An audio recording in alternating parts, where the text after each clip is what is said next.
आलू वांग्याची भाजी म्हणजे विदर्भाचा जीवच. कुठल्या मराठी माणसाला आलू वांग्याची भाजी आवडणार नाही असं ऐकलंच नाही. प्रत्येक कार्यक्रमामध्ये आलू वांग्याची भाजी ही फिक्स असतेच.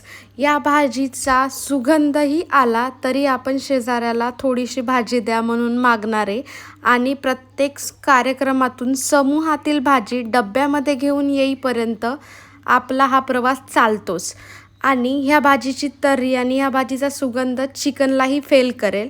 तर अशीच ही आपण भाजी आचारी पद्धतीने कशी करता येईल हेच आपण बघतोय. नमस्कार, मी रोहिणी, विदर्भ स्पेशल खवय्ये या आपल्या यूट्यूब चॅनलवर आपले खूप खूप स्वागत आहे.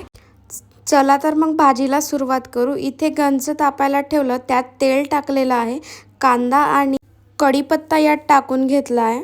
त्यानंतर यामध्ये आपण आता कांद्याचं पेस्ट टाकतो आहे. ही भाजी जवळपास 4 ते 5 किलोची आहे आणि त्याचप्रमाणे इथे सगळं सामान घेतलेलं आहे. शेंगदाणे आणि खोबरा किस याचं पेस्ट केलं होतं ते टाकलं आहे. तुम्ही तुमच्या आवडीप्रमाणे स्किप करू शकता. शेंगदाण्याला भाजून त्याचं पेस्ट केलेलं होतं, त्याचं पावडर केलं होतं, त्यानंतर ते इथे टाकलेलं आहे.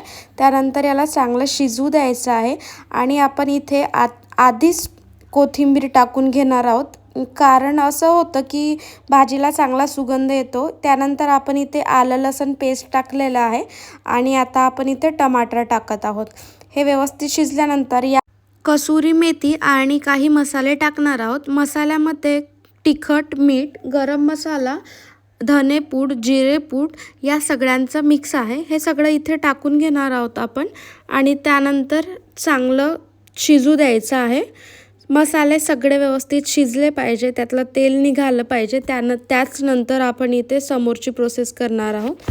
त्यानंतर त्यांनी इथे आलू टाकले होते. सुरुवातीला आपण फक्त इथे आलू टाकून घेणार आहोत, वांगे टाकणार नाही आहोत. याचं कारण असं की आपण आलू शिजायला भाजीला खूप वेळ लागतो आणि वांगे पटकन शिजतात.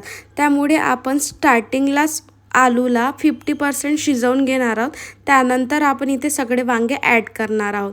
वांगे ॲड केल्यानंतर सगळा मसाला सगळ्याला भाजीला लागला पाहिजे असं व्यवस्थित परतून घेणार आहोत आणि भाजीला शिजायला ठेवणार आहोत. भाजी व्यवस्थित शिजली पाहिजे आणि व्यवस्थित ढवळली गेली पाहिजे, याच्याकडे लक्ष द्यायचं. भाजी खाली लागली गेली नाही पाहिजे, त्यामुळे भाजीला सतत परतत होते त्या काकू. आणि त्यानंतर आपल्याला पाहिजे इतकं थोडंसं पाणी टाकून भाजीला परत शिजवायचं आहे. एका वेळेस भरपूर पाणी न टाकता थोडं थोडं पाणी टाकून भाजी शिजवली होती. म्हणजे तुम्ही भाजी बघू शकता किती सुंदर दिसतंय. आलू शिजल्यानंतर भाजीला शिजायला वेळ जास्त लागत नाही. त्यामुळे आता जेव्हा भाजीला जितकं रस्सा ठेवायचा आहे, जितकं ग्रेव्ही तुम्हाला पाहिजे तितकं यामध्ये पाणी टाकून घ्यायचं आहे. हे बघा, जसं इथे टाकत आहेत, जितकी ग्रेव्ही पाहिजे होती तितके पाणी यांनी इथे टाकलेलं आहे. त्यानंतर इथे भाजी परत कमी गॅसवर ठेवून शिजवायला ठेवलेली होती. 5 ते 10 मिनटानंतर झाकण ओपन करून आपल्याला पाहायचं आहे आणि त्यानंतर ही भाजी काहीशी अशी दिसत होती, म्हणजे ती व्यवस्थित शिजत होती.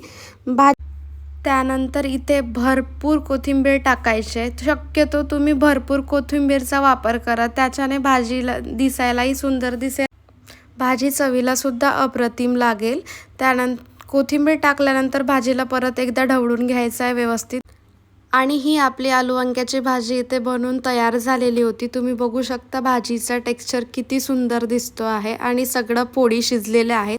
व्हिडिओ आवडला असेल तर चॅनलला लाईक, सबस्क्राईब आणि कमेंट करायला विसरू नका. आणि समोर कुठली रेसिपी तुम्हाला पाहायची आहे कमेंटमध्ये नक्की सांगा. Thanks for watching. बाय.